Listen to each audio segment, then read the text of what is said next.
as head of the Secretariat of the Southcentre, welcome you and thank you for coming at short notice.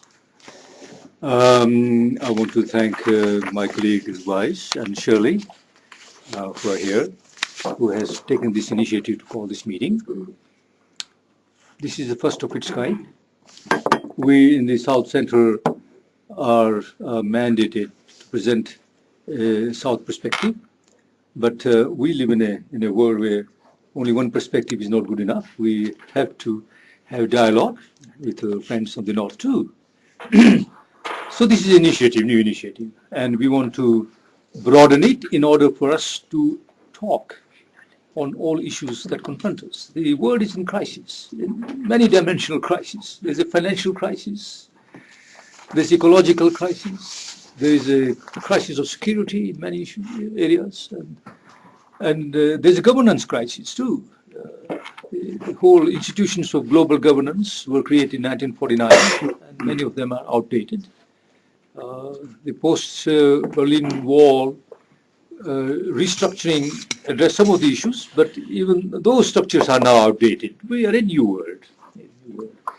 The gravity has shifted a little bit from the north to the south. South has a lot more wealth now, and so on. So there's a whole new world. And we in the Southcentre want to have dialogue with our friends in the north. And I'm so pleased that so many of you are able to come to this meeting. We want to heartily welcome you here. This setting, as my colleague has said, is very informal.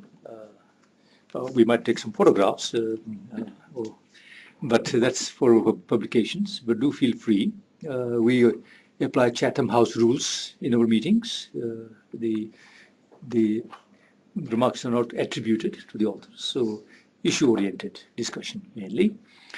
I am no expert. In fact, the role should have been changed. I should have done the introduction, and the vice should have been talking about the substance. He is the expert on climate change. But let me say a few words on this one. For me, the issue of climate change, as a non-expert, boils down to two major issues. One is the issue that I touched on, the whole issue of global governance structures of climate change. Of course, we have the UNFCCC and the IPCC, but there are also efforts made to sidetrack the UN system, both on matters of substance and matters of finance. But for me, that's an important issue. What are the global structures for making decisions that affect us all? It's a very major issue, climate change. And therefore, the processes by which decisions are made are extremely important. And that's one issue I hope that we might not necessarily address here, because we are going to talk on much more specific issues. The second issue that concerns me is the financial aspect. Well, we are talking about moving to a low-carbon economies, but the question is, who is going to pay the cost for that? Where is the money going to come from? For mitigation, for adaptation, especially for adaptation. Large issues. All kinds of funds are being created, both inside the UN, outside the UN, and it's important that we discuss the entire financial architecture on climate change as well. And that includes the whole issue of technology transfer. Myself, I rather call it technology collaboration, because there is an aspect of transfer, yes, but there are aspects of climate change that are known to the people at the community level too. Before I came to Geneva, I worked in Zimbabwe and Zambia and South Africa with local communities. And there people knew how to manage forests, how to manage rivers.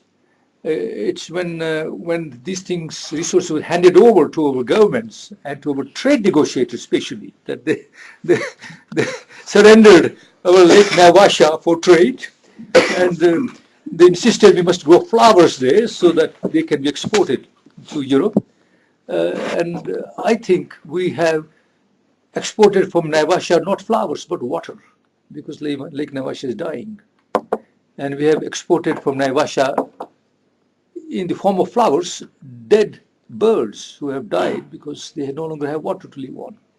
So what are we exporting? Are we actually exporting roses for people in Europe to celebrate their family occasions, so are we exporting water and dead birds? The linkage between trade and climate change is not made even in my own institution here. So these are huge issues, aren't they? And I'm a non-expert. I just want to add my own welcome both to Ambassador Orwat from Denmark Mission and Ambassador Puja from the Indonesian Mission. I just do want to add one more sentence on Bernadetta Smoller, our colleague. She's advisor to the Southcentre also, advisor to me, in fact, on climate change. And now I'm pleased to know that she is the lead negotiator for the G77 in China, appointed recently, and I'm very pleased that she's here, and she will, of course, have a lot more to say. Let me not take more time.